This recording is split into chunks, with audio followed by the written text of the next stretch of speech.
Forward looking, laying it off. Justin! Hat-trick! Ariel sends it in off of Gressel. Made it to Elliott. Oh, the bicycle! Julian Carranza!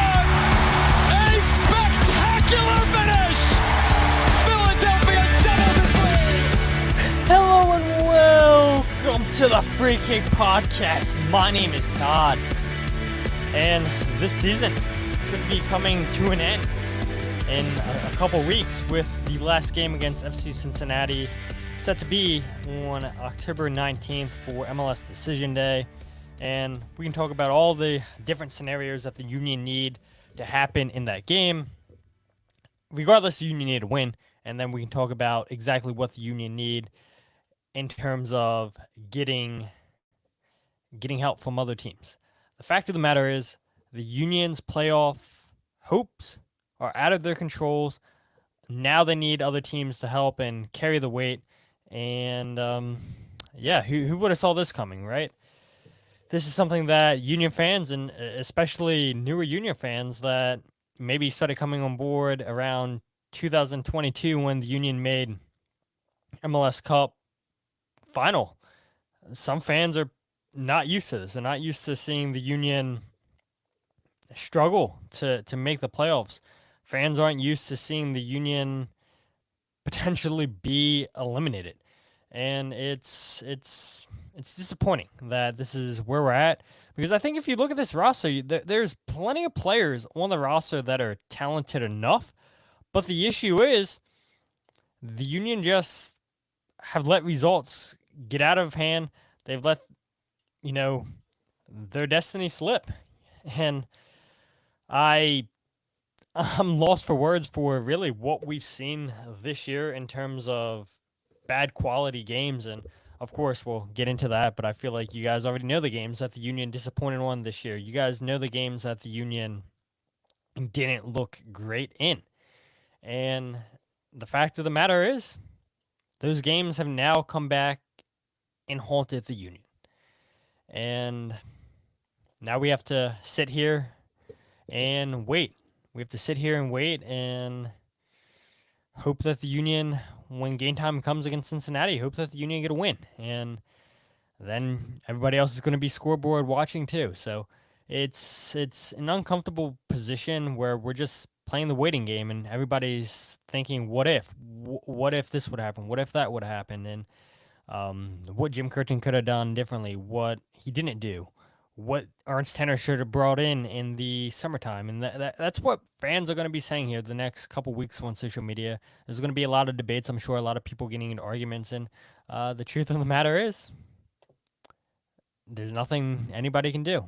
There's nothing the players can do. There's nothing the coaching staff can do. They go out there and hopefully win against Cincinnati and then hope that results go their way in other games. But before we talk about the game against Columbus Crew, we do have some news. Not a lot of news, but regardless, it is news. So without further ado, let's get straight into the news.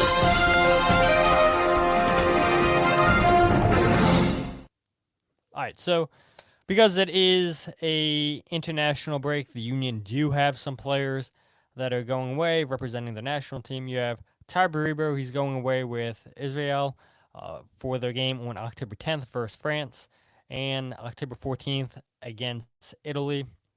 You have Andre Blake, who has a game on October 10th, and then October 14th, you have Daniel Jean-Jacques with Haiti having a game on October 11th and October 14th. Both of those games are against Aruba.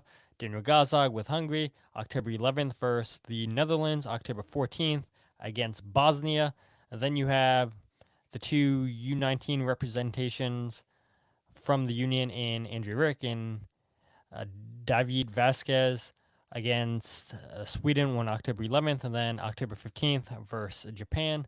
Neil Pierre is also a part of that group, and we also saw today the Union announced that Frankie Westfield has been called up with the U.S. U20s, and I believe this is his first representation at the youth level with the U.S., and he's had a fantastic season with Union too, and it's a well-deserved call-up to the national team for them to get a better look at Frankie, and hopefully this is the things to come.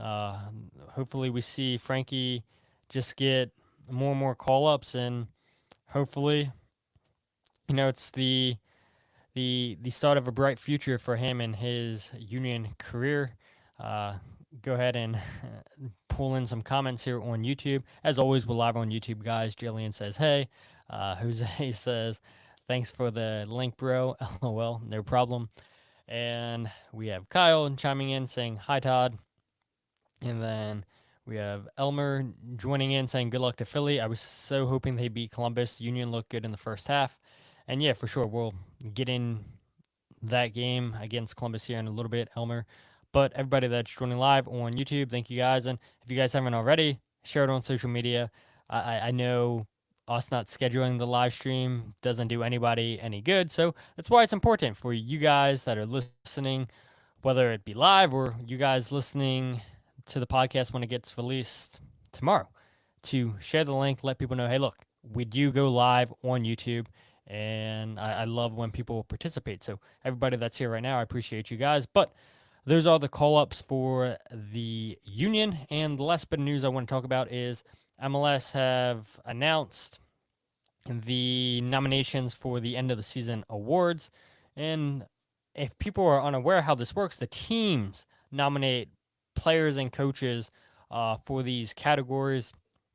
And the categories this year are the Landon Donovan MLS Most Valuable Player Award, the Ziggy Schmidt MLS Coach of the Year Award, MLS Best 11, MLS Goalkeeper of the Year, MLS Defender of the Year, MLS Comeback Player of the Year, MLS Newcomer of the Year, MLS Young Player of the Year, the Audi Goals Drive Progress Impact Award, the MLS Referee of the Year, and then the MLS Assistant Referee. So the categories that the Union are represented in this season are the MLS MVP Award. Daniel Gazag's the Union's lone representation in that award. 17 goals on the season for Daniel Gazag.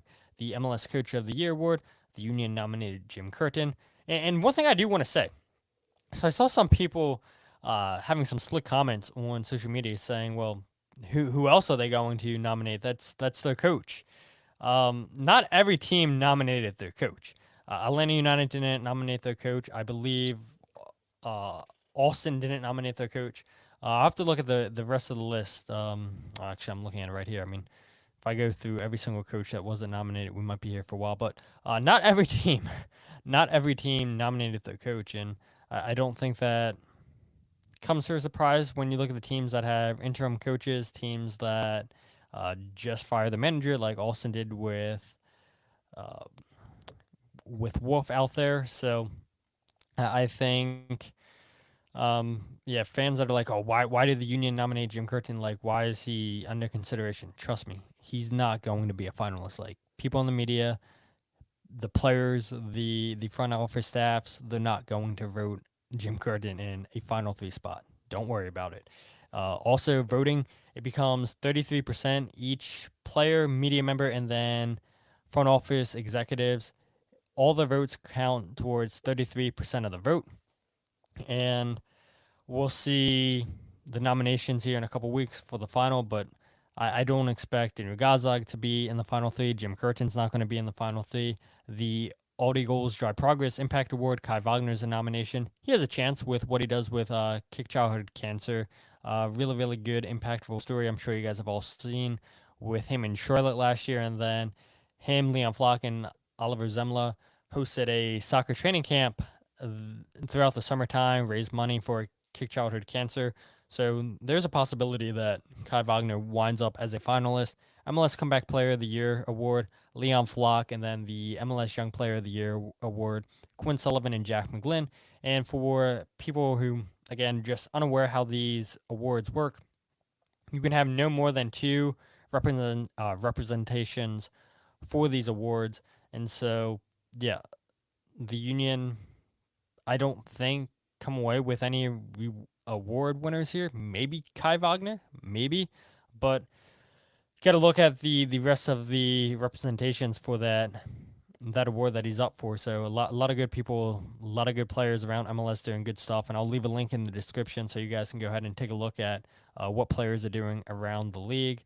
And yeah, I mean, I guess that is a joke. Like I do understand why fans are upset with how the Union have so many nominations, but it's like the Union weren't going to say, you know what, we're not nominating Quinn Sullivan or Jack McGlynn. Both of them have had terrific seasons for the Union. I don't think either one of those guys are going to be a finalist.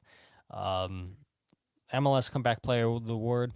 I think if the Union were a playoff team, a high playoff team, I think Leon Flock may have a shout there. But let's face it, with this team not controlling their playoff destination, their playoff hopes, they're not going to get nods, and they shouldn't. And even if they do make the playoffs, they still shouldn't get nods. The only one I would argue about is Kai Wagner. So that is the list of awards that the Union players and coaching members are up for.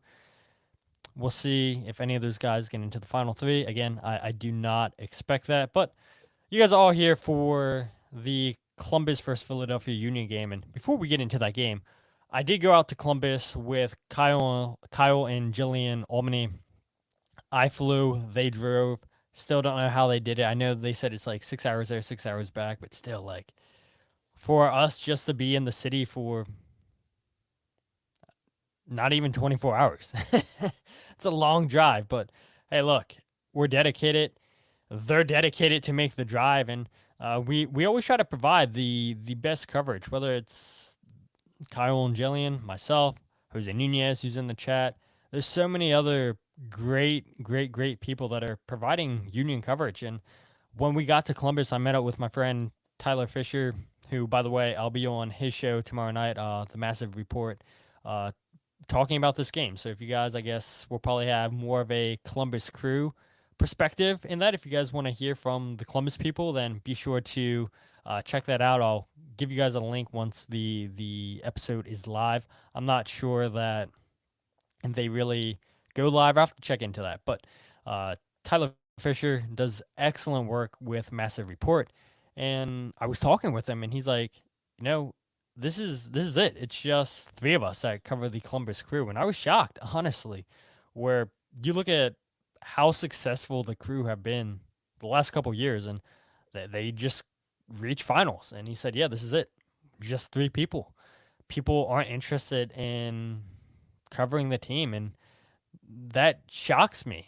And maybe it shouldn't, because everybody knows that Ohio State is the thing in Columbus. That is, even though they're not professional, it's as close as professional as you can get, just because of how much people bleed for the Buckeyes in Columbus. I mean, we saw so many people in Ohio State gear. We saw it on TVs, the Ohio State game across the street from the North Market. I forget the name of the bar, but yeah, they were watching the Ohio State game. So people, first and foremost, Ohio State is the team in Columbus. And for whatever reason, just people aren't interested in covering the Crew. They get a lot of fans showing up. I mean, the stadium was packed, and the atmosphere. And if you guys want to hear exactly, you know, a step-by-step on how that went, you guys can listen to the latest episode of the One Team We Agree On. I'll leave a link in the show description for that episode as well, in case you guys didn't check that out this morning.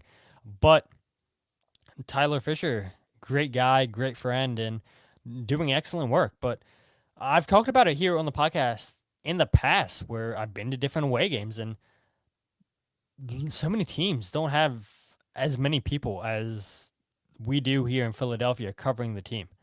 We look at, you know, there's always something for everybody, whether it be podcasts, whether it be different people writing.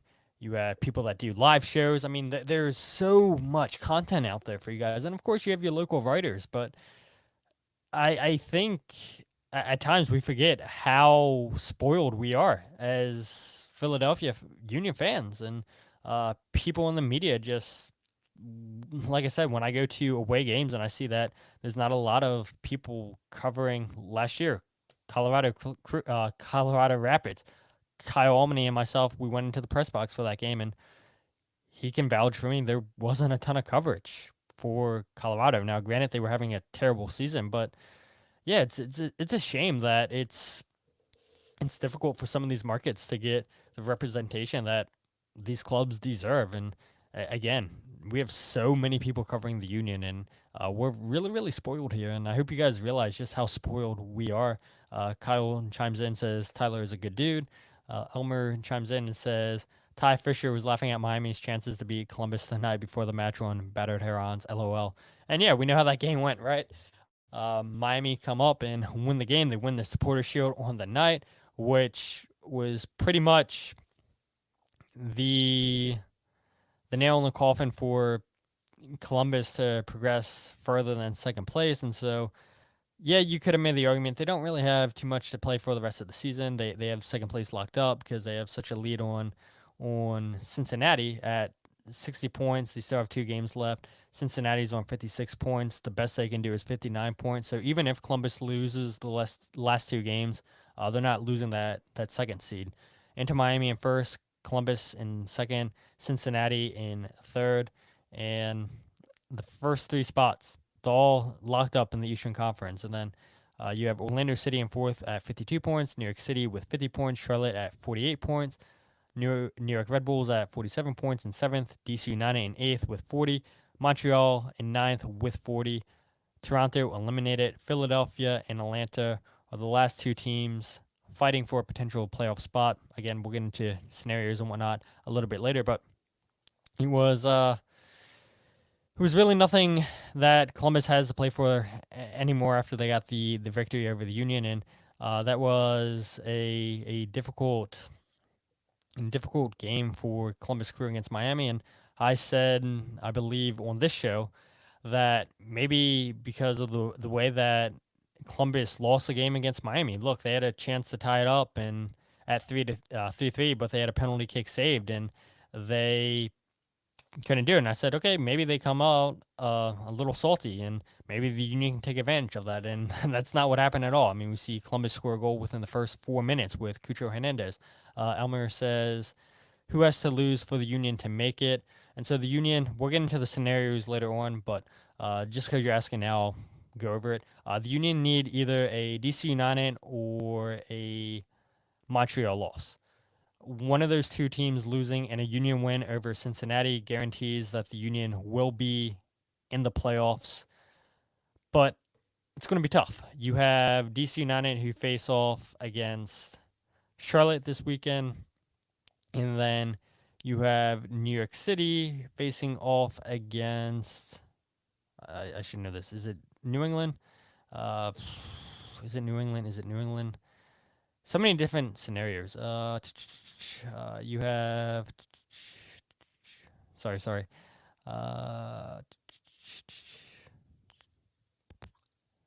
Why? And I wrote this down too, and I have so many notes written down, I cannot find everything. So like I said, yeah, you need a DC United loss to Charlotte, and then you need a CF Montreal loss to New York City. Sorry.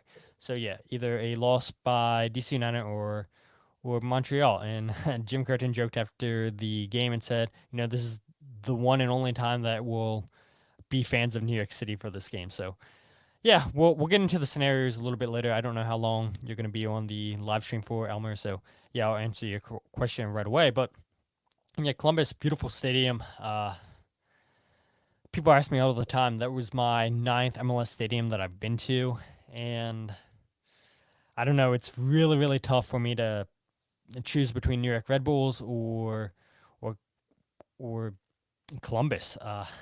I think New York Red Bulls has the edge for me just because of where their press box is located. It's in the seats with the fans, but apparently that's going away, and so I don't know. Maybe that changes how I view Red Bull Arena depending on where they put the press box. And Columbus's press box, because they only have 3 people, they made it very, very small, and you're shoulder to shoulder with people in the press box. And they turned the other half of the press box into a suite because, of course, they do.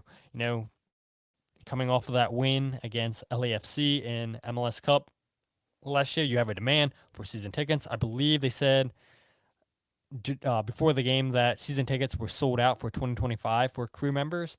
And so if you have season tickets sold out, of course there's going to be a demand for suites. And yeah, they turn the second half of the press box into suites, and everything's so tight in there. You're shoulder to shoulder, which is fine. Like, I can accept that when you only have 3 people showing up week in, week out. So no complaints there. What Colorado did, get that money, it makes sense. Why have all this space if you're not going to use it? So capitalize on the space that you have and make the money. But Tyler Fisher, excellent person, great guest on Battered Herons and on their Battered MLS fan show. Have enjoyed being on the show a couple times with him, and like I said, I'll be on his show tomorrow night talking about the Columbus Crew versus Philadelphia Union match, and I'm sure we'll have more of a Columbus flavor compared to the Union. But about this game, so I asked Jim Curtin, and we'll get into a whole bunch of topics tonight, a whole bunch of sound bites. I asked Jim Curtin, what was the mood like in the locker room after the Union's loss to Columbus?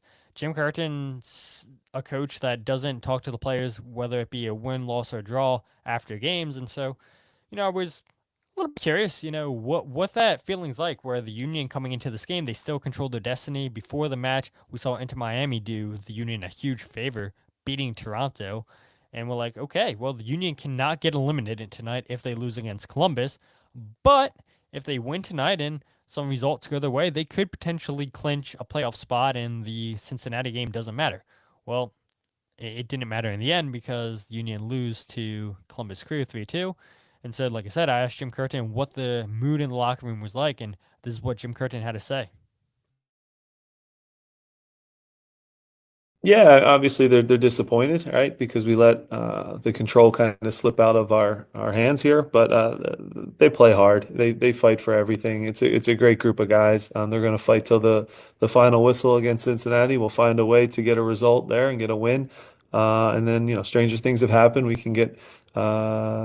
become fans for once of New York City to help us against Montreal. And maybe Charlotte can do us a favor against DC. It's not what you want to be relying on right now at this point of the year for sure, but I can tell you guys, the guys in the locker room are obviously hurt. But we have to pick ourselves up, bounce back, and they always give maximum effort. Sometimes though, against the quality of a team like. Yeah, the Union gave maximum effort, but at the end of the day, it wasn't good enough. And like Jim Curtin, the first thing I want to focus on right there, he says, but I can tell you guys, the guys in the locker room are obviously hurt, but we have to pick ourselves up, bounce back, and then always give maximum effort. Sometimes, though, against the quality of a team like Columbus, effort isn't enough. You need a bit more.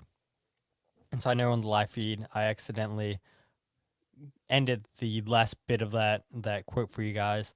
If you guys go back and listen to the show, once I release it to Spotify and Apple, I'll have the full thing there. My apologies for ending the quote a little bit short there. But I kind of took that as Jim Curtin taking a shot at ownership.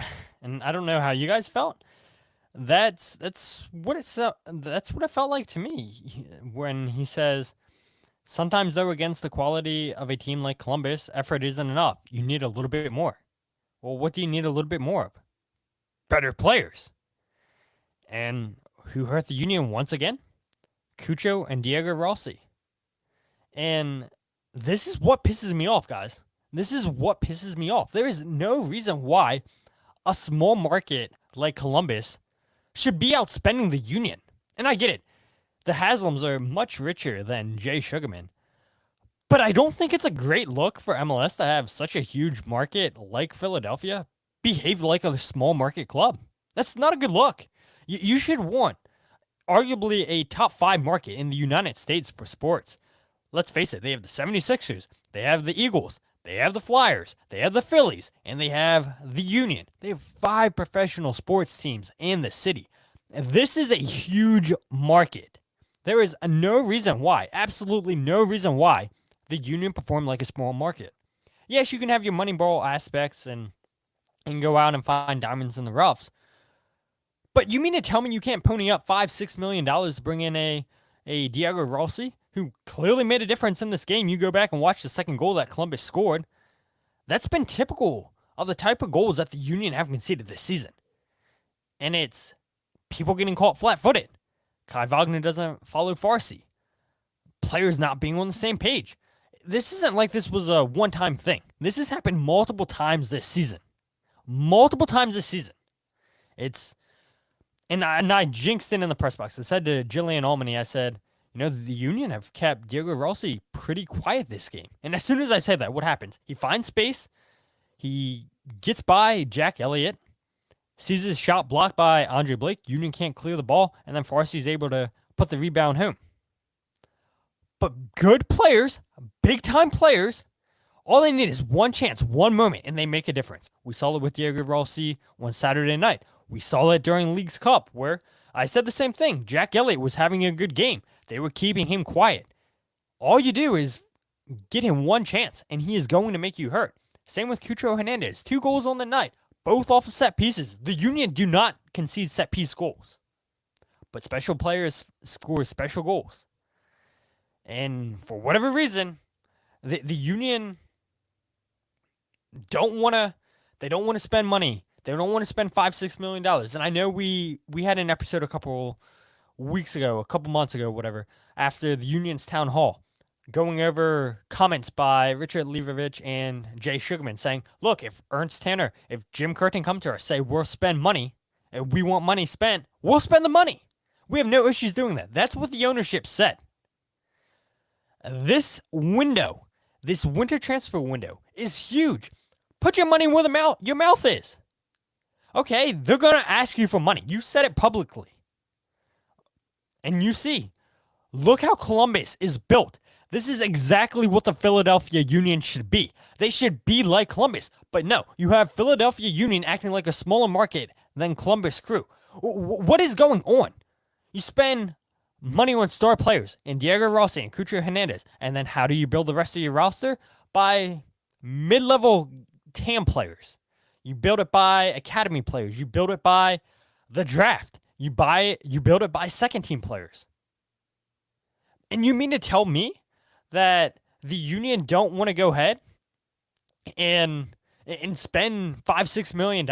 Look at Julian Kranza. Inter Miami spent $6 million for him, and we all know how fantastic Julian was. And I've said it before on the podcast, and I'll say it again. Julian Kranza, there are more Julian Kranzas out there. But do you really have faith that the Union can find another Kranza spending the type of money that it takes to get a Kranza? I don't have that faith. Yes, I know the ownership came out and said, we'll spend the money. All they have to do is ask. I guarantee you Ernst Tanner and Jim Curtin are going to ask. They have probably already asked and said, look, this is what we need to be successful. We do not want to have another season like we're currently in right now going forward. To be successful, we need a Diego Rossi. We need a Cucho Hernandez. We need $5-6 million to spend on a player no, they're not going to disrupt the locker room. You mean to tell me Diego Rossi, Cucho Hernandez are disrupting the locker room in Columbus? Absolutely not. This whole idea of, well, the more money you spend, you're going to upset players. When you're spending X amount of money to bring them in, when you're paying them a couple $1 million, that's not going to disrupt the locker room. You want to know what's going to disrupt the locker room? Kevin Sullivan getting paid $500,000 when he's only played, 3 professional games for the Union? He's making more than at least 7 players off the top of my head.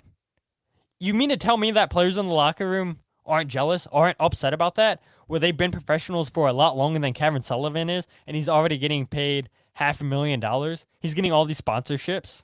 He's getting all these opportunities. You mean to tell me that's not going to disrupt the locker room? But, we bring in a player that's not a star. Nobody's asking you to bring in a Zlatan Ibrahimovic, a Luis Suarez, a Carlos Vela. Nobody's asking you to bring that in. Or how about this? Who knew who Joseph Martinez was when he was with Atlanta? Who can tell me, listening to the podcast, can say, yeah, I knew who Joseph Martinez was playing in Europe? I guarantee you majority of you guys listening to the podcast could say, I don't know who he was. But guess what?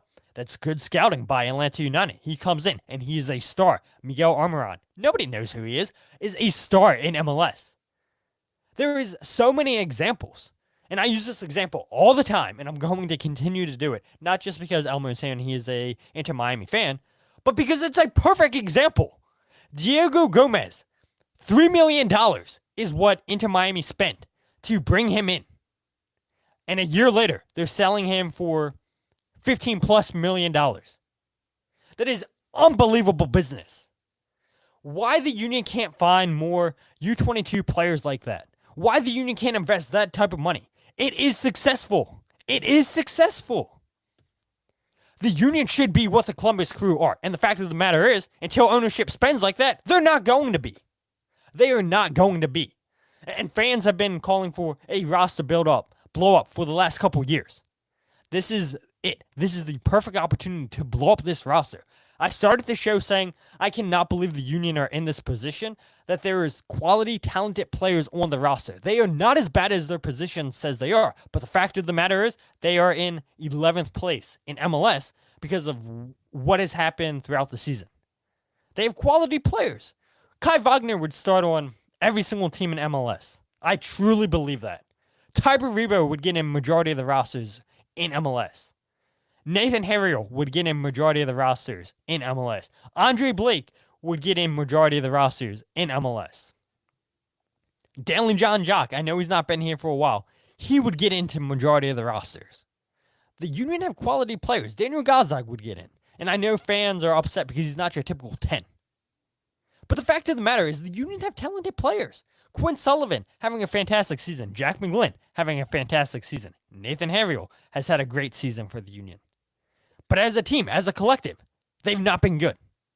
And we'll get into that later. Trust me, we'll get into that later. And with the way that I'm feeling right now, with me running hot, this episode will probably go over an hour long. And I'm sure a lot of you guys are probably feeling the same way that I'm feeling. There's a couple comments here by Elmer. He says that the Union has rep for doing more with less. Who controls the market transfer buying? Yes, the Union do more with less, but as we've seen this year, it's not been the case. More and more teams are spending in MLS, and they're getting better. And I'll use your Inter Miami as an example. Look at that crazy run that Miami won on without Messi. That run in the summertime without Messi because he was away with Argentina during Copa America, and then he was hurt. That run happened because of the fantastic scouting that Inter Miami did, bringing in U22 players, bringing in high-level TAM players. That is fantastic scouting by Chris Henderson. And yes, fans would argue and say that, well, it's not hard to attract players because everybody wants to play with Messi. True, I get that. I agree, 100%. And Elmer mentions the Union need to hire Chris Henderson, which, there's reports out there that I saw that Chris Henderson's going to be leaving Inter Miami. The expected place is supposed to be Atlanta. And I think that would work out very, very well for Atlanta United if he did indeed go to Atlanta, which I wouldn't be shocked by. Again, who's Union sporting director? Ernst Tanner. So, again, I know a lot of people that started listening to this podcast is because of the shows that I've been on with Chris and Danny from Battered Herons. I appreciate the Inter Miami fans that listen to the show because of those guys for my appearances, multiple shows with them. But the Union have a good sporting director in Ernst Tanner. He really does. I would say if you look at all the buys that he has, he's probably hit on 95% of his transfers. He comes from the Red Bull system. He's been at a couple of clubs in Germany with Hoffenheim. He's been with Salzburg. And anytime you bring in somebody from the Red Bull system, for me, I think the Red Bulls have one of the best scouting departments in the whole world. And so I think, Ernst Tanner is not to blame. But if you give him more money to spend, he's going to get you higher quality players. Inter Miami, they had 3 homegrowns. Yeah, look, homegrowns do make a difference, and yes, the Union are always going to be a team that is developing in homegrown, signing homegrowns, giving homegrown players chances with the first team. But at the end of the day, that can't be all that you do. And again, Columbus Crew, that's exactly who the Union should be. But with Jay Sugarman, that's not going to happen. It's not going to happen. And look, he says, if they ask for the money, I'll give them the money. We'll see if that happens this winter. We hope, right?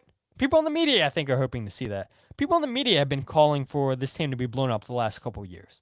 And these games have been difficult to watch the last couple weeks, last couple months. And the league continues to get better and better. More and more young, promising attackers keep joining the league, and the Union get left from behind. And so, yes, you can invest in those U22 players, these DP players that we're seeing brought in all over the league, and still invest in the academy. I think both work. But to say it's one or the other, no. That's not how this is going to work in my opinion. You know, Columbus have proved otherwise. They've proved that you can be successful where you bring in a striker, you bring in a number 10 for multi-million dollars, and they make a difference. They've made a difference in all 3 games against the Union this season. Again, we talked about it. The Union need either a DC United loss to Charlotte or a CF Montreal loss to New York City. The good thing for the Union is both Charlotte and New York City have something to play for, as both teams want to get a higher seed in the playoffs. And Charlotte's highest position they can finish in the Eastern Conference is 5th, and the lowest they could finish is 7th.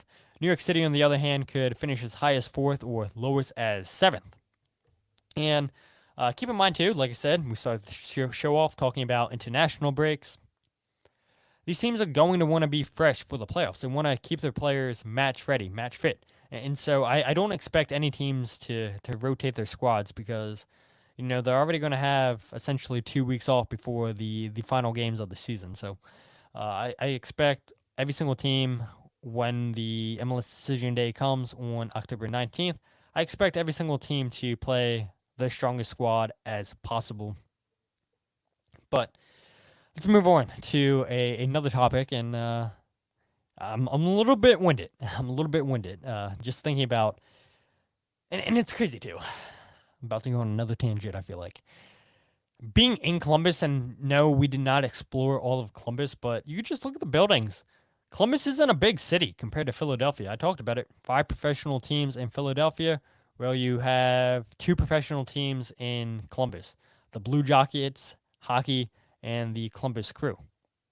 It's not a big city. It's not a big town. And you have big players that have played in the Premier League with Watford and Cucho.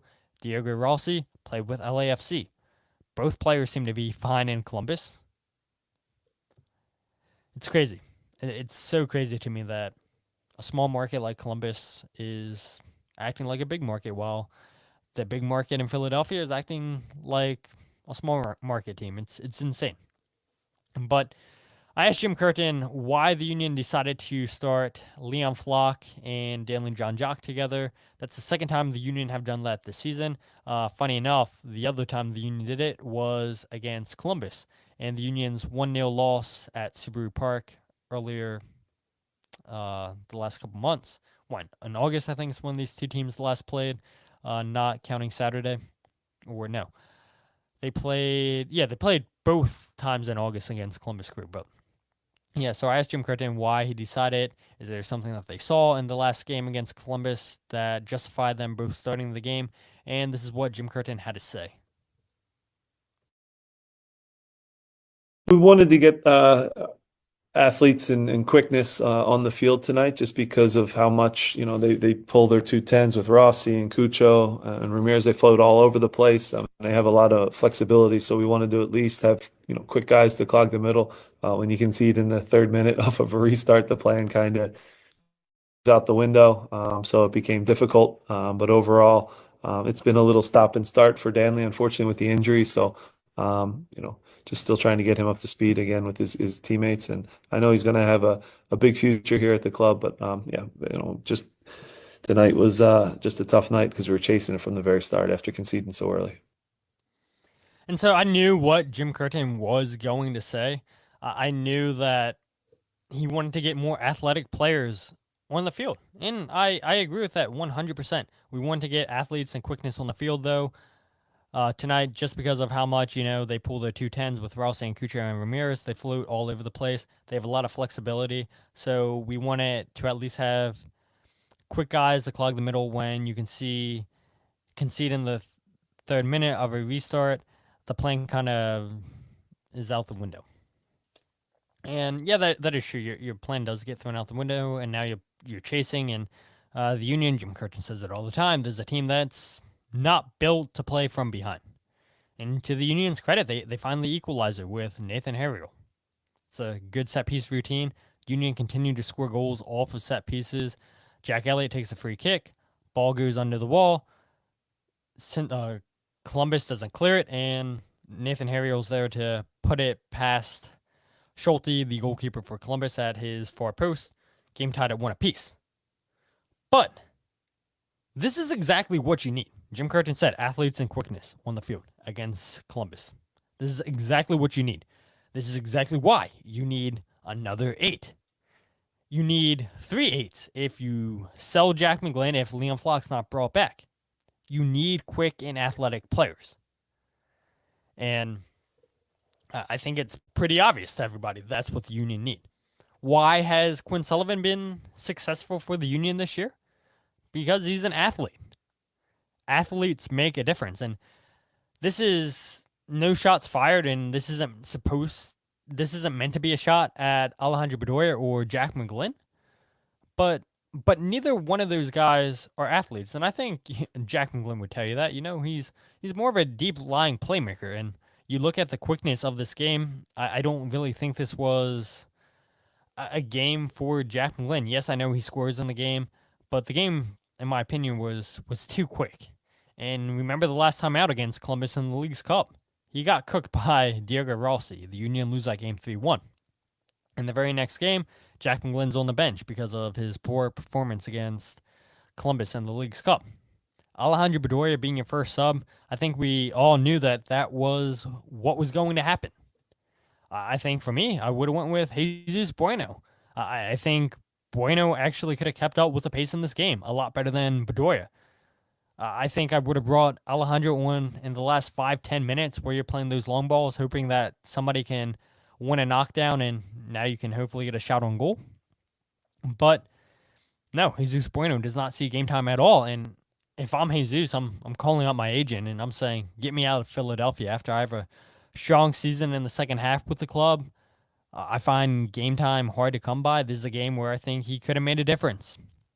And the Union don't go with him. The Union do not go with Jesus Bueno in this game. They go with Bedoya first, and then the second midfielder they bring on is Jack McGlynn. And when you face teams like Orlando City and Columbus, you are going to struggle to go toe-to-toe with them because you don't have midfielders for those type of games. You don't have center backs that can keep up with the quick attackers in this league. The league's changing. We talked about it. That there is more and more quality every single year. Teams are spending more and more money on quality players in this league. And let's face it, Jack Elliott, Jacob Glesnes, time and time again this season, they've been burned defensively, 1v1. They've got turned inside out way too many times. They've struggled to keep up with the pace at times. They're not the quickest center backs. They've not been on the same page at times this season. You need new center backs. You need more athletes in that midfield. And that's why this winter transfer is going to be so important for the club.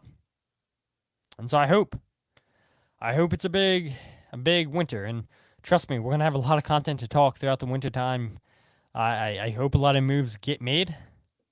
And yes, I know the season's still going on, but if you guys can't tell, I feel like the last couple episodes I've spent more talking about what the future looks like than what this season is. This team doesn't deserve to be in the playoffs, and yes, they could very well beat Cincinnati. I think it's going to be tough. Cincinnati is a great club. Yes, the Union have scored a lot of goals this season against them. Yes, the Union have got a win this season against them. But the Union haven't been good at Subaru Park. The Union haven't been good at Subaru Park against FC Cincinnati either the last 2 years. So I regardless of what happens against Cincinnati, the Union don't deserve to be in the playoffs with how bad they've been.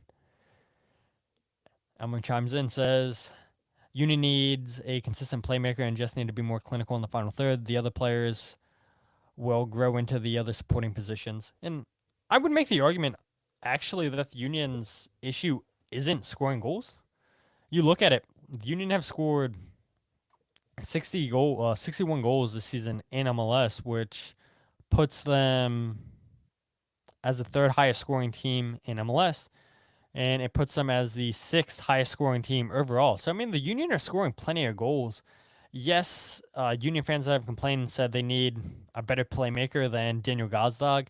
Yes, Union fans have said they've wanted more midfielders to create, and I think the Union probably do need that. I think this team's hurting without having a Jose Martinez that can spray the ball from side to side, play these long balls where you're not always relying on the center backs to play those type of passes. Danlin, John Jock, Leon Flock, they're not that type of player, and they're not asked to be that type of player. But it's so important for me, in my opinion, at least, that when the Union go out and get a number 6, that they have the qualities to be a deep-lying playmaker.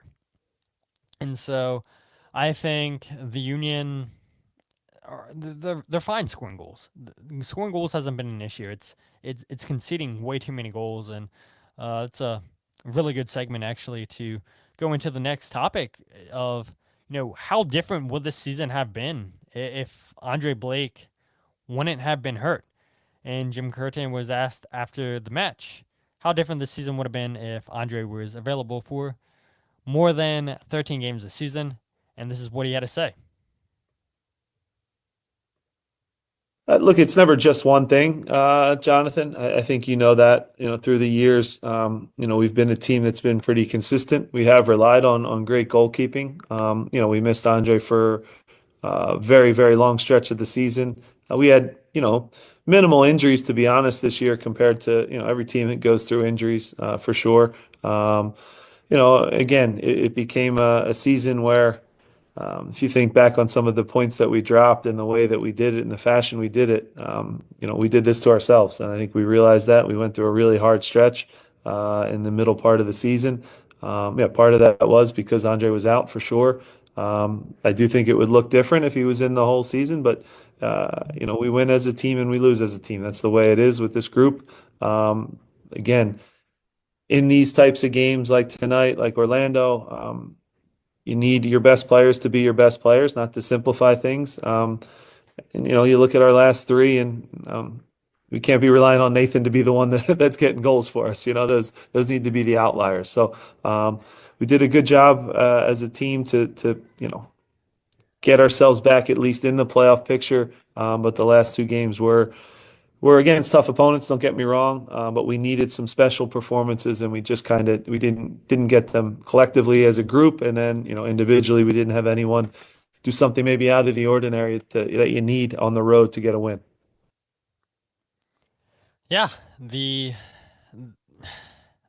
a lot to break down right there with what Jim Curtin said, and I guess we'll start with him saying, if you think back on some of the points that we dropped and the way that we did and the fashion we did it, we did this to ourselves, and I think we realized that we went through a really hard stretch in the middle part of the season. Yeah, part of that was because Andre was out for sure.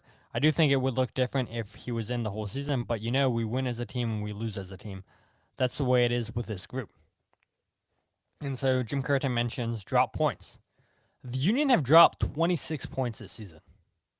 And for me, the games that hurt the most, 26 points is a lot of drop points. Don't get me wrong. That's a lot of drop points. And majority of those games that they drop points in are games without Andre Blake.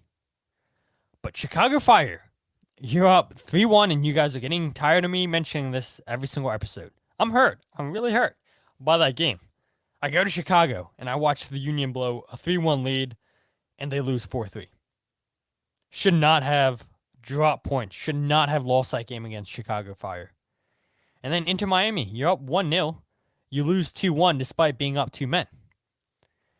You're up a man for 15 minutes, and then you're up 2 men for 10 minutes. And the Union get counterattacked and lose 2-1. That wasn't really Oliver Zemla's fault. Jacob Glesnes, at fault for that, got beat 1v1. It's happened multiple times this season. Way too many drop points for the Union this season. But that's the 2 games. That is the 2 games why the Union are not in a playoff spot. That's the 2 games why the Union aren't going to qualify for the playoffs. You take care of your business against Chicago. You wrap things up against Miami at home. A messy-less Miami, mind you. And we're not having this conversation. We're not talking about shoulda, coulda, woulda. But we are. And so I'll break down the numbers. With Andre Blake in goal, the Union have conceded 12 goals in 13 games.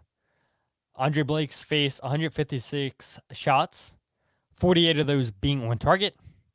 12 shots per game, 3.7 shots on target per game.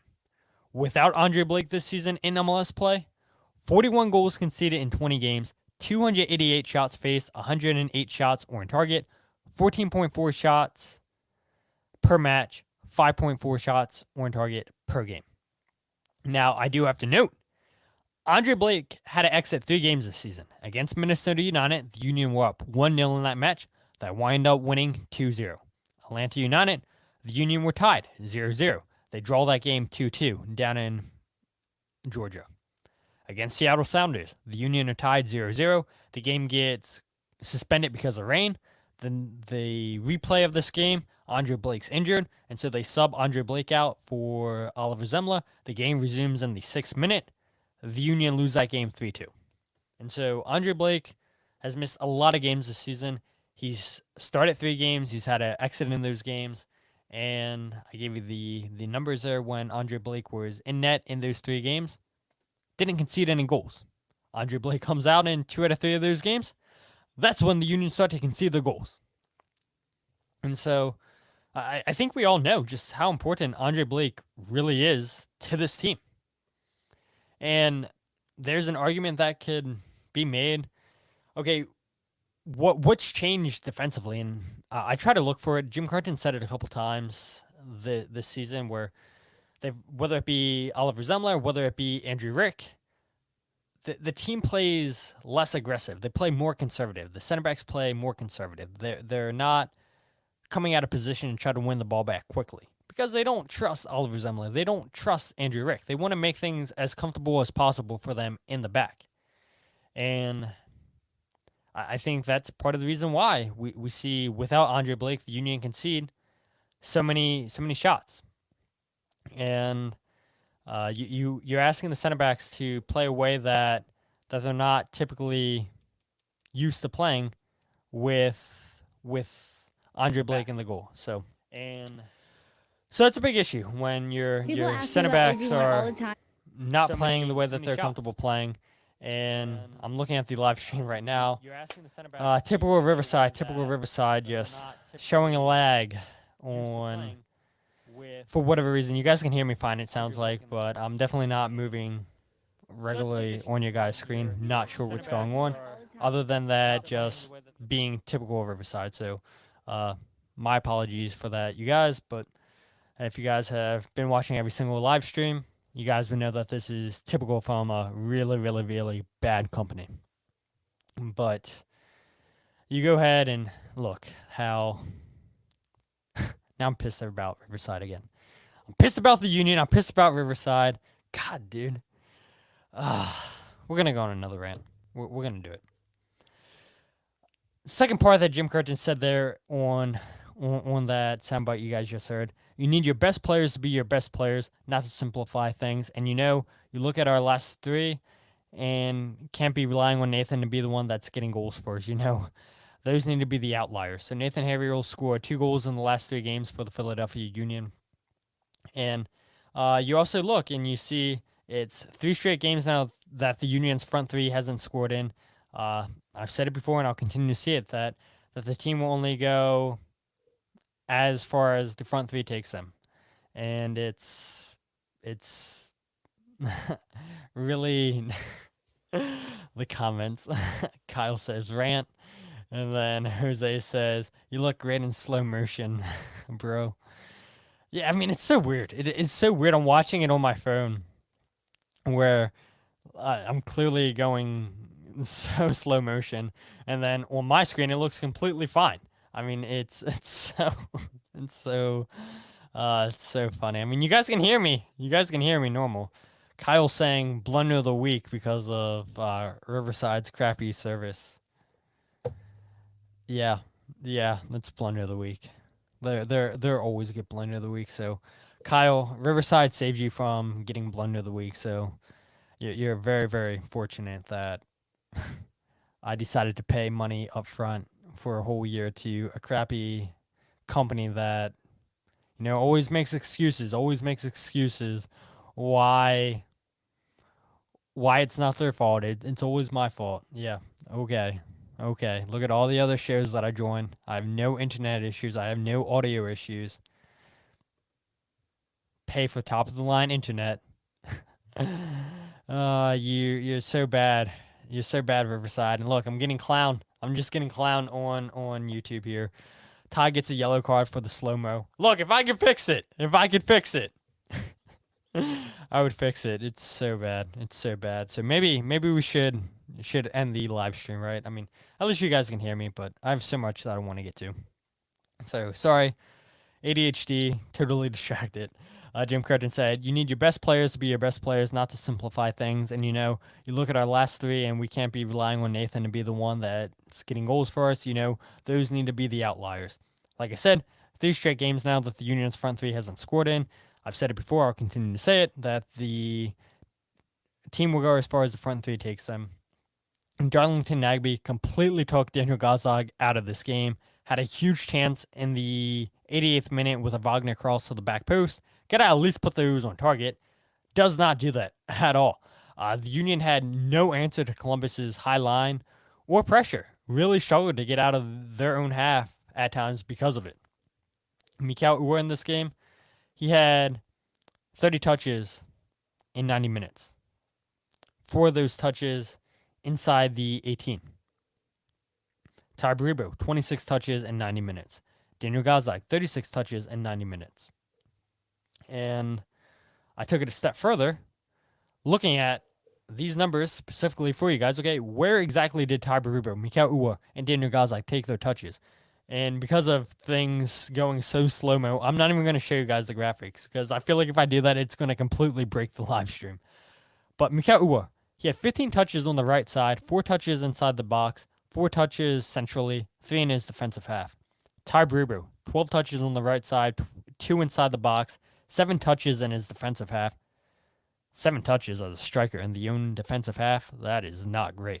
3 touches centrally. Daniel Gazdag, 17 touches on the right, 14 touches inside his defensive half, 10 touches centrally, 2 touches inside the box. For your 3 players that are going to take you as far as you go, your 3 players that you rely on scoring the goals, that's not where you want them taking touches. Every single player being taken out to the right side. Columbus making it extremely hard for the Union to attack centrally, forcing the Union's playmakers to drop extremely deep to get on the ball. And once they do that, they're completely taken out of the game. And we saw that. All 3 players had no impact in this game. 60% of the Union's attack went down the right side, 23 went centrally, 17 down the left side. And it's no surprise, really, that we see the Union's best chance in the second half, minus the Jack McGlynn goal, comes from the left side. We see the Kai Wagner cross to the back post to Daniel Gazdag. How did the Union score the first goal? It's they're attacking down the left-hand side with Daniel Gazdag. He gets fouled. It's a free kick on the left side of the 18-yard box for the Union, and then the goal comes in from the right-hand side. The Union's best goal-scoring opportunities come on the left. And Columbus knew that. And they made it very, very difficult for the Union to have any possession on that side of the field. They made it very difficult at times for the Union to play out of the back. And because of that, the Union struggled. And yes, the Union are typically a team that attacks down the right-hand side of the field, but not 60% of the match. No way. No way. And Columbus, great team. Great team, how they lined up. And they made it extremely, extremely, extremely difficult for the Union to play their game. And so I'm not going to lie, guys. Pretty pissed off with what's going on with Riverside. I'm still watching this, and so I had a fourth clip to play for the night, but I'm not even going to get to that because of how crappy this service is. And so the clip I was going to play was, Jim Curtin talking about you need your best players to you need not only your best players to be your best players, but you need the defenders to step up. And so I would probably go on a rant talking about that stuff, but I keep looking at the slow-mo with the Riverside. People keep leaving. It's not good. And so I'll fight the good fight, talk to Riverside's fantastic customer support, and not get this issue resolved. And I'll get blamed for why things are going this way. And, hopefully I can get my money back. I have a feeling they're probably not going to give my money back for what I paid for. But yeah, Riverside, I do not recommend ever using this company for any sort of podcasting because it's really crappy. Really, really crappy. So Riverside, you get Blunder of the Week for letting us down for a majority of these live streams.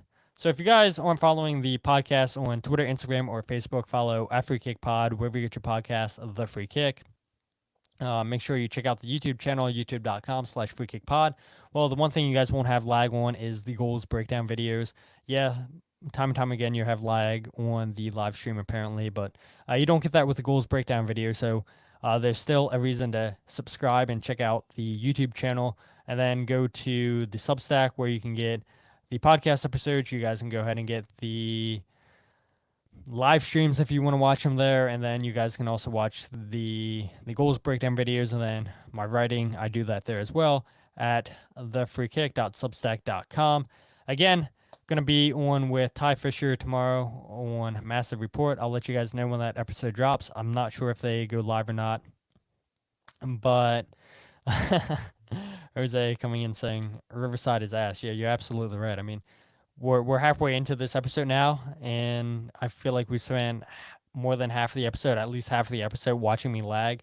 Elmer says, no worries, good effort. Yeah, I mean, it's nothing on our end.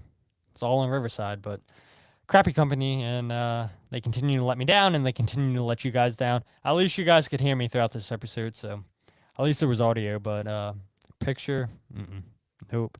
So that's all the places you guys can find me on social media. You guys can definitely tell I'm distracted. I'm running hot. And I definitely wanted to go on another rant. I wanted to play another soundbite, but it's not happening with Riverside tonight because I'm frustrated and I don't want to spend any longer talking about that crappy company than what we've already talked about them on tonight's episode. So sorry we're ending the show this way. Sorry that this company continues to disappoint. So with that said, my name is Todd, and this is The Free Kick Podcast.